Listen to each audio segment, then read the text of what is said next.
मायका। समय, दिन और महीने जैसे जैसे बीतते जा रहे थे, शीलू का दुख और गुस्सा दोनों ही बढ़ता जा रहा था। 6 महीने पहले जब वह अपने मायके गई थी और वहां उसने जो देखा वह महसूस किया, उसके उपरांत दोबारा फिर कभी शीलू का मन अपने मायके जाने का नहीं हुआ। इस बात को पूरे 6 महीने बीत चुके हैं, लेकिन आज भी शीलू अपनी माँ से खफा है। माँ, बाबूजी, भाई और यहाँ तक कि उसके भाई की पत्नी रश्मि ने भी कई बार शीलू से घर न आने का कारण जानना चाहा, लेकिन उसने कभी भी किसी से अपने दिल की बात नहीं कही, बस अंदर ही अंदर परेशान होती रही। शीलू ने तो कभी सपने में भी नहीं सोचा था कि बहू के आते ही माँ के व्यवहार में इतना बदलाव आ जाएगा। उसे अपने ही घर में अपनी ही माँ पराई लगने लगी। माना कि उसका भाई राघव माँ बाबूजी का अकेला बेटा है और अब माँ बाबूजी को राघव और उसकी पत्नी के साथ ही रहना है, लेकिन वह भी तो उनकी एक ही बेटी है। भाई राघव की शादी से पहले तक शीलू को ऐसा कभी नहीं लगा कि माँ या बाबूजी उससे कम स्नेह रखते हैं। बावजूद इसके कि राघव शीलू से छोटा था, परंतु रश्मि के आने के पश्चात जब शीलू अपने मायके पहुंची तो उसने घर और अपनी माँ के व्यवहार में कई परिवर्तन देखे। माँ का अपनी बहू रश्मि के प्रति अत्यधिक स्नेह व परवाह देख शीलू को बिल्कुल भी अच्छा नहीं लगा और वह चिढ़ गई थी। भला बहू से कौन इतना स्नेह रखता है, यह बात शीलू की समझ से परे था। शीलू को अपनी माँ की और भी कुछ बातें पसंद नहीं आई। पहले जब कभी घर पर कोई छोटे से छोटा सामान भी खरीदा जाता, माँ शीलू से अवश्य सलाह मशवरा करती और फिर उसके कहे अनुसार ही घर पर कोई सामान आता, लेकिन अब की बार घर के सारे पर्दे शीलू की जानकारी के बगैर ही बदल दिए गए थे। वह भी वे पर्दे जिन्हें शीलू ने पसंद करके लगवाए थे।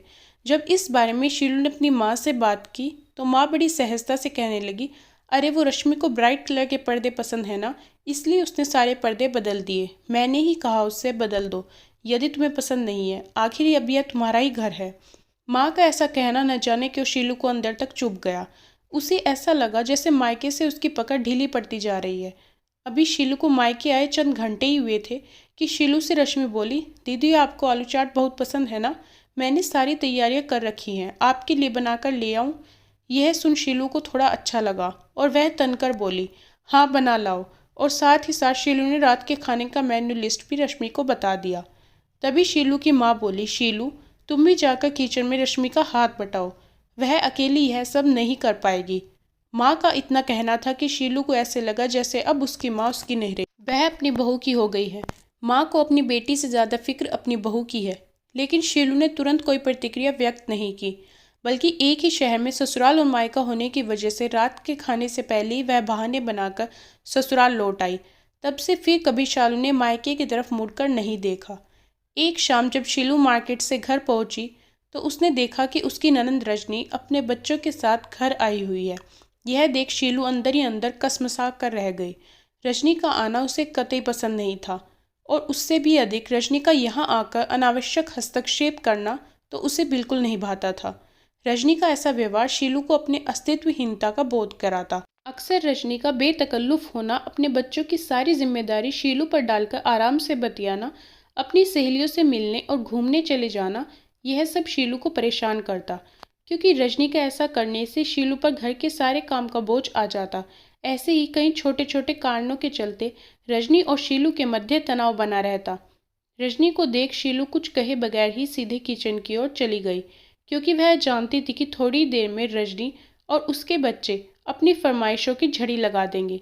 जैसे ही शीलू किचन में गई उसका पारा चढ़ गया और वह तमतमाती हुई किचन से बाहर आकर अपनी सासू माँ से बोली, अम्मा जी, किचन का पूरा सेटअप किसने चेंज किया? सासू माँ कुछ कहती, उससे पूर्व ही उनके करीब बैठी रजनी बोल पड़ी, भाभी लुक वाइज किचन का सेटअप बिल्कुल भी अच्छा नहीं लग रहा था और फ्रिज की वजह से किचन कंजस्टेड लग रहा था। माइक्रोवेव भी सही जगह पर नहीं था, इसलिए मैंने ही सबकी जगह बदल दी। रजनी का इतना कहना था कि शीलू और रजनी के बीच कहासुनी हो गई। शीलू गुस्से से अपने कमरे में आ गई और आंसू बहाने लगी। माँ से वैसे ही शीलू नाराज चल रही थी, सो उसने अपने बाबूजी को फ़ोन पर सारा वृतांत कह सुनाया। धैर्यपूर्वक शीलू को सुनने के पश्चात बाबूजी बोले, किसी भी माँ या सास के लिए अपनी बेटी और बहू दोनों के मध्य सामंजस्य स्थापित करवाना इतना आसान नहीं होता। मायके में जितना अधिकार बेटी का होता है उतना ही हक बहू का भी होता है। तुम्हारी माँ तो हमेशा से चाहती थी कि रश्मि और तुम मिलजुल कर रहो, तुम्हारा आना कभी रश्मि को ना खटके और मायके में तुम्हारा सम्मान बना रहे।